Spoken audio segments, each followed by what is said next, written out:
On lui reprochait de ne jamais avoir eu de mandat électif.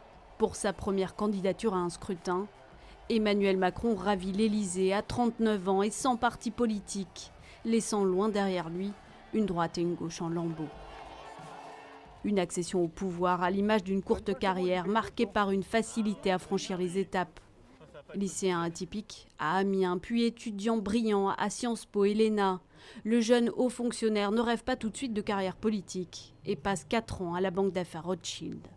Un passé qui lui collera à la peau, mis en avant en permanence comme un défaut par ses adversaires. Macron, le banquier, mais surtout Macron l'héritier, l'autre leitmotiv de ses concurrents. Car François Hollande est partout dans son parcours politique. En 2012, le candidat socialiste fait du jeune énarque son conseiller économique, puis le nomme auprès de lui à l'Élysée, toujours dans l'ombre. C'est la France 2020, tu vois. Quel est mon agenda au-delà de ça? En 2014, c'est le tournant dans sa carrière politique. Emmanuel Macron devient ministre de l'économie à 37 ans. 2 ans plus tard, à l'été 2016, il démissionne comme pour s'éloigner à temps du difficile bilan du quinquennat. L'ex-ministre se met en marche, crée son mouvement et finalement se déclare. Le projet qui est le mien pour vous, ça n'est pas de rassembler la gauche, ça n'est pas de rassembler la droite, c'est de rassembler les Françaises et les Français. Parfois moqué, parfois admiré pour son énergie, Emmanuel Macron fait parler de lui et déplace les foules.